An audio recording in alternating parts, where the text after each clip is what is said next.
శ్రోతలందరికీ నమస్కారం. కథా జగతికి స్వాగతం. ఇప్పుడు శ్రీ ద్విభాష్యం రాజేశ్వరరావు గారు రచించిన పిల్లుల తగువు పిట్ట తీర్చింది అనే హాస్య కథని మీకు వినిపించబోతున్నాను. ఈ కథ 10/3/23 స్వాతి సపరివార పత్రికలో ప్రచురింపబడింది. ఇక కథలోకి వెళదామా మరి. సీత, మనకి వెస్టిండీస్కి మొట్టమొదటి టెస్ట్ మ్యాచ్. ఈ పాటికి లంచ్ తర్వాతి ఆట అవుతూ ఉంటుంది. కాసేపు అది చూద్దాం. రిటైర్మెంట్ తర్వాత నా కాలక్షేపం అదే కదా అంటూ టీవీలో సీరియల్ చూస్తున్న మా ఆవిడ పక్కనే సోఫాలో కూర్చున్నాను. అయిష్టంగానే నాకు రిమోట్ అందిస్తూ, నాకు ఆ దిక్కుమాల ఆట ఏమీ అర్థమై చావదు అంది తుమ్మల్లో పొదుగుకినట్లు ముఖం పెట్టి. ఈవేళ నా పక్కన కూర్చొని ఆట అర్థం చేసుకో, తర్వాత నీకు అదే మంచి కాలక్షేపం అవుతుంది అన్నాను. నా కాలక్షేపానికి క్రికెట్టే కావాలేంటి? తెల్లారు లేస్తే బోలెడు తెలుగు సీరియల్స్ వస్తున్నాయి. అవి చూడటానికే నాకు టైం సరిపోవటం లేదు. నా నెత్తి మీద తలంబ్రాలు, నీ నెత్తి మీద మరమరాలు. మా వదినకి బొత్తిగా బుర్ర లేదు. పక్కింట్లో పట్టెమంచం, మా ఇంట్లో మడత మంచం, ఇంకా గుండెల మీద కుంపటి, కౌగిట్లో తంపటి లాంటి మంచి సీరియల్స్ అన్నీ మీ మధ్యాహ్నం పూటే ఉంటాయి. మీరు ఈ క్రికెట్ పెట్టుకొని కూర్చుంటే అవన్నీ మిస్ అయిపోతాను అంటూ చిన్నగా గొణిగింది. ఆ మాటలు వినబడనట్లు టీవీ వంక దృష్టి సారించి, అయ్యో 90 for 2, అప్పుడే మనవి 2 వికెట్లు పడిపోయాయి అన్నాను. ఇటుపక్క అటుపక్క ఆ 3 కర్రలు నిలబడే ఉన్నాయి కదా, వికెట్లు పడిపోయాయంటారేంటి అంది సీత. అంటే 90 రన్స్కే 2 అవుట్ అయిపోయారు అని అర్థం. ఫీల్డ్లోకి దిగిన మన ఓపెనింగ్ బ్యాట్స్మెన్ 2 అవుట్ అయిపోయారు అన్నాను. ఫీల్డ్లోకి దిగటం ఏమిటి? నూతిలోకో గోతిలోకో దిగినట్టు మైదానంలోకి వచ్చిన ఓపెనింగ్ బ్యాట్స్మెన్ అనాలి అంటూ నా పరిజ్ఞానాన్ని సరిచేసి, అయితే ఇంకా క్లోజింగ్ బ్యాట్స్మెన్ ఆడటానికి వస్తారా అంటూ అడిగింది. క్లోజింగ్ బ్యాట్స్మెన్ అంటూ ఎవ్వరూ ఉండరు. మొత్తం టీంలో ఒక పక్క 11, మరో పక్క 11 మంది ఆటగాళ్లు ఉంటారు అని నేను వివరించి చెబుతూ ఉంటే, బ్యాటింగ్ చేస్తున్న మన వాళ్ళు ఉత్తి పిరికిగుడ్డుల్లా ఉన్నారు. వాళ్ళిద్దరూ హెల్మెట్లు పెట్టుకుని మరీ ఆడుతున్నారు. బంతి తగిలేస్తుందని అంత భయం అయితే ఎందుకు ఆడాలి? మన వీధిలో పిల్లలు చూడండి, ఎవ్వరూ హెల్మెట్లు పెట్టుకోరు. చక్కగా ఇటుక ముక్కల మధ్యలో కర్ర పుల్లలు నిలబెట్టి క్రికెట్ ఆడుకుంటారు అంది సీత ఈసడింపుగా. వీళ్ళు ఆడేది గట్టి క్రికెట్ బంతితో, కవర్ బాల్తో కాదు. అది తల మీద తగిలిందంటే ప్రాణం పోయినా పోవచ్చు. అందుకని జాగ్రత్త కోసం ఆ హెల్మెట్ పెట్టుకుంటారు. దెబ్బ తగిలితే ఆటలో అరటిపండు అనుకోవాలి కానీ దానికి ఇన్ని రక్షణ కవచాలు ఏమిటండి? అది సరే, ఆ కర్రలకి, అదే ఆ వికెట్లకు దగ్గరలో స్టైల్గా టోపీలు పెట్టుకుని టైలు కట్టుకుని నిలబడ్డ వాళ్ళిద్దరూ ఎవరు అంటూ అడిగింది. వాళ్లే అంపైర్లు అని ఇంకా ఏదో చెప్పబోతూ ఉంటే స్టేడియంలోని జనమందరూ ఒక్కసారిగా గొల్లుమన్నారు. అప్పటికే బౌలర్ విసిరిన బంతి బ్యాట్స్మెన్ కాలి ప్యాడ్కి తగిలి పక్కకు వెళ్ళిపోయింది. ఆ బౌలర్ హౌ ఇజ్ ఇట్ అంటూ అంపైర్ వైపు తిరిగి గట్టిగా అరిచాడు. ఎలుగుబంటిలా మొహం వీడును, ఎందుకలా అరుస్తున్నాడు అంటూ అడిగింది సీత. అంతలోనే అంపైరు కుడిచేతి చూపుడు వేలు పైకెత్తి చూపించాడు. వాడు గట్టిగా అరిస్తే ఈ అంపైరు బుర్ర తాటికాయలా ఊపుతూ అలా చెయ్యెత్తి చూపుడు వేలు పైకెత్తి ఎందుకు నిలబడ్డాడు అంటూ మళ్ళీ అడిగింది. బౌలర్ క్లైమ్ చేస్తే అంపైరు LBW ఇచ్చేశాడు అంటే ఆ బ్యాట్స్మెన్ అవుట్ అయిపోయినట్లే. ఇప్పుడు మరో బ్యాట్స్మెన్ వస్తాడంటూ చెప్పాను. నాదో అనుమానం, అంపైర్లు అంటే నోట్లో విజిల్ ఉండాలి కదా, అది ఊదితే సరిపోతుంది కదా, చూపుడు వేలు పైకెత్తి చూపటం ఏమిటి? ఇంకా నయం చిటికిన వేలు ఎత్తి చూపించాడు కాదు అంటూ గొణిగింది సీత.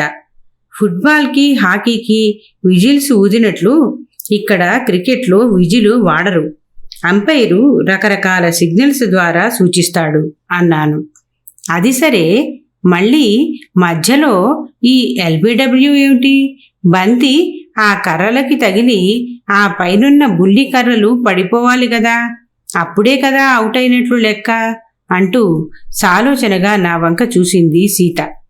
ఎల్బిడబ్ల్యూ అంటే లెగ్ బిఫోర్ వికెట్ అన్నమాట.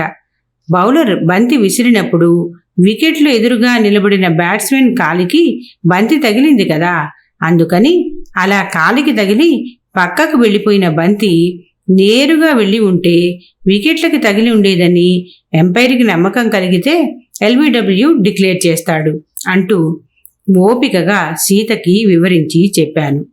ఇది మరీ బాగుంది. వాడి వికెట్ల ఎదురుగా నిలబడి ఆడుతున్నప్పుడు కాళ్ళు ఎక్కడ పెట్టుకుంటాడు? నెత్తి మీద పెట్టుకుంటాడేమిటి?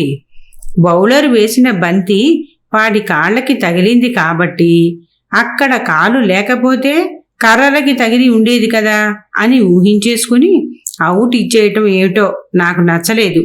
ఈ ఆట అంతా ఇంతే, తిక్కగా ఉంటుంది. వెనకటికి ఒక సినిమా కంపెనీ వాళ్ళు సినిమా విడుదలైన 10వ రోజున వాల్ పోస్టర్ వేస్తూ ఇంకో 90 రోజులు ఆడితే శత దినోత్సవం అంటూ ముద్రించారు. ఇది ఇలాగే ఉంది. అలా జరిగితే అలా అయి ఉండేది అని ఊహించేసుకోవటం. మొత్తానికి ఆ సినిమా 15 రోజులు కూడా ఆడకుండా ఎత్తేశారనుకోండి, అది వేరే సంగతి అంది విసుగ్గా ముఖం పెట్టి. అంతలోనే పెవిలియన్లోని ప్రేక్షకులు అందరూ లేచి నిలబడి మన జాతీయ జెండా ఊపుతూ చప్పట్లు కొట్టడం ప్రారంభించారు. అదిగో ఇప్పుడు బ్యాటింగ్కి మన కెప్టెన్ వస్తున్నాడు అన్నాను హుషారుగా. వచ్చిన కెప్టెన్ వికెట్ల ముందు నిలబడి ఇరువంకల ఇంకా ఫీల్డ్ వెనక భాగంలోకి కొంతసేపు కలయి చూశాడు. కెప్టెన్ అంటున్నారు, వీడు మరీ బెదురుగొడ్డులా ఉన్నాడు, అన్ని వైపులకి అలా భయంగా చూస్తున్నాడు ఎందుకు అంటూ అడిగింది. అది భయంగా చూడటం కాదు సీత, వాళ్ళకి క్యాచ్ ఇవ్వకుండా బంతిని కొట్టడం కోసం ఫీల్డర్లందరూ ఎక్కడెక్కడ నిలబడాలో పరిశీలిస్తున్నాడు అన్నాను. అంతలోనే బంతిని విసరటానికి పరిగెత్తుకుంటూ వచ్చిన బౌలర్ చేతిలో నుంచి బంతి కిందకి జారి పడిపోయింది. అప్పుడు అంపైరు ముందుకు వంగి 2 అరచేతులు కిందికి వంచి ఇటు అటు గాలిలో ఊపాడు. ఆ అంపైరు తడిగుడ్డతో డైనింగ్ టేబుల్ తుడుస్తున్నట్టు అరచేతులు కిందికి దింపి అలా గాలిలో ఇటు అటు ఆడిస్తున్నాడెందుకు అంటి అడిగింది. బౌలర్ చేతిలో నుండి బంతి జారి కింద పడిపోయింది కదా, అందుకని ఆ బంతిని లెక్కలోకి తీసుకోవద్దని చెప్పడానికి సూచించే పద్ధతి అది అన్నాను. అంతలోనే బౌలర్ వేసిన తరువాతి బంతి బ్యాట్స్మెన్ కాలుకి తగిలి వెనక బౌండరీ లైన్ దాటి వెళ్ళిపోయింది. జనం హర్షధ్వానాలు చేశారు. అంపైరు కుడికాలు ఎత్తిపెట్టి మోకాలు చిప్ప మీద కుడి చేతితో అలా కొట్టుకుంటున్నాడెందుకు?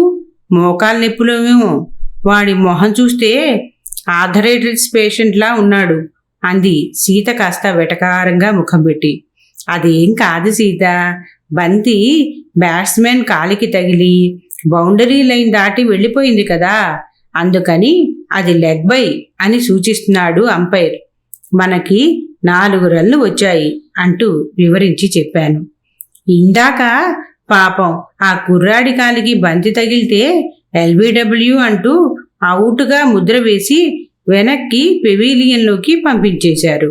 ఇప్పుడు వీడు మన కెప్టెన్ కదా అని వీడి కాలికి తగిలితే లెగ్ బై అంటూ దానికో పేరు పెట్టి 4 రన్లు ఇచ్చేశారు. అది పక్షపాతం చూపెట్టడం కాదా? అందుకే నేను దీన్ని మొదటి నుండి తిక్క గేమ్ అంటున్నాను అంటూ నాతో వాదనకి దిగింది. సీత వ్యవహారం చూస్తూ ఉంటే మళ్ళీ తన చేతికి రిమోట్ ఇచ్చే వరకు నా బుర్ర ఇలా తింటూనే ఉంటుందని నాకు మెల్లగా అర్థమవుతోంది. అంతలోనే బౌలర్ వేసిన మరో బంతికి నోబాల్ సూచనగా అంపైరు తన కుడి చేతి పిడికిలి బిగించి అనువుగా పక్కకు చాచి పట్టుకున్నాడు.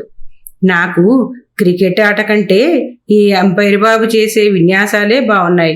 అలా కుడి చేతిని పక్కకు ఎందుకు చాపాడు అంది నవ్వుతూ. కుడి చేతిని తిన్నగా పక్కకు చాపితే అది నోబాల్ అని అర్థం అన్నాను. సీత ఆశ్చర్యంగా ముఖం పెట్టి, నో బాల్ ఏమిటి, బంతి లేకపోవటం ఏమిటి, అదిగో బంతి కనిపిస్తుంది కదా, బంతి కనిపించకపోతే వాడు బ్యాట్ ఎలా ఊపాడు మరి? అంతలోనే ఓవర్ పూర్తయి ఫీల్డ్లోకి డ్రింక్స్ వచ్చాయి. వాళ్ళు డ్రింక్స్ తాగుతుంటే మనం నోళ్లు చప్పరిస్తూ కూర్చోవటం ఎందుకు? ఇప్పుడు శ్రావణ దీపం సీరియల్ 2360 ఎపిసోడు వస్తుంది. ఆ సీరియల్ అయిపోయాక మళ్ళీ మీరు క్రికెట్ చూదురు గాని అంటూ చొరవగా నా చేతిలోని రిమోట్ లాక్కొని శ్రావణ దీపం సీరియల్ పెట్టుకుంది.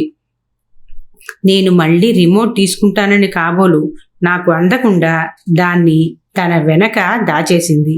ఈ సీరియల్ చూడండి ఎంత బాగుంటుందో, ఇది 3 తరాల కథ. అదుగో సింహాసనం లాంటి కుర్చీలో కూర్చుంది కదా, ఆవిడే ముసలి అత్తగారు. కొన్ని వందల ఎపిసోడ్లుగా ఆవిడే కథ నడుపుతోంది. దూరంగా నిలబడి ఇల్లు సర్దుతున్న వాళ్ళిద్దరూ ఆడ విలన్లు, తల్లి కూతుళ్ళన్నమాట. ఈ ముసలిదాని ఆస్తిని కాజేయాలని ప్లాన్ వేసుకొని ఈ ఇంట్లో ప్రవేశించారు వాళ్ళు అంది. మ్యూజిక్ భయంకరంగా వినిపిస్తోంది కదా, మళ్ళీ తెర మీద భయాన్ని సూచించే నేపథ్య సంగీతం అంటూ ఎందుకు రాస్తున్నారు అంటూ అడిగాను.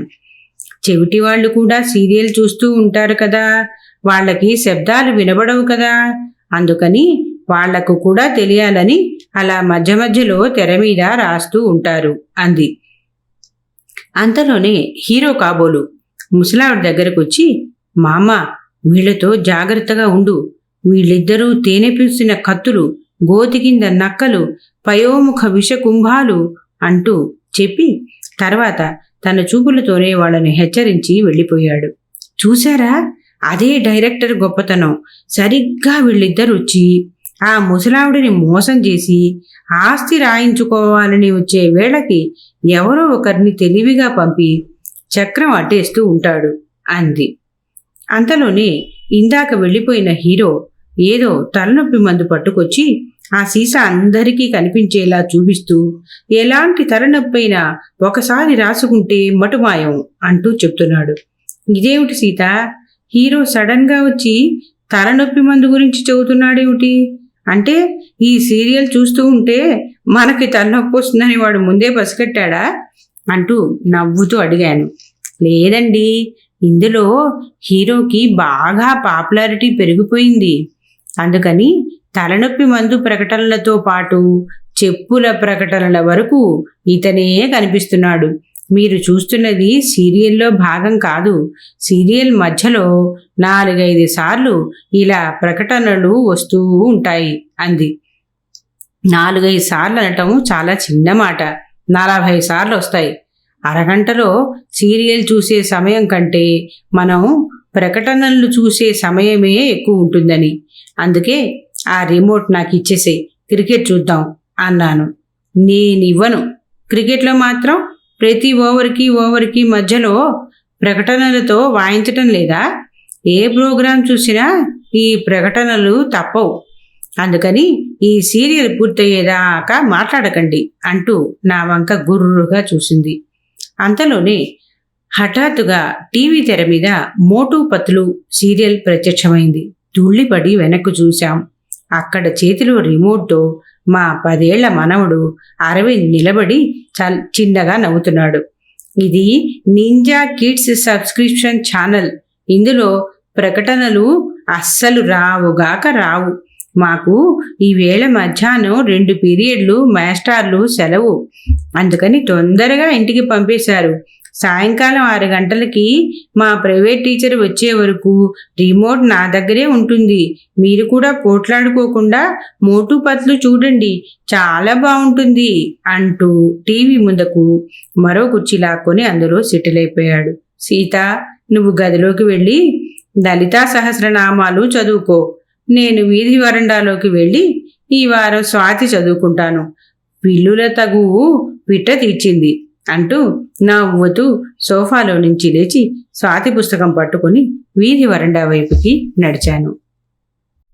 కథ సమాప్తం.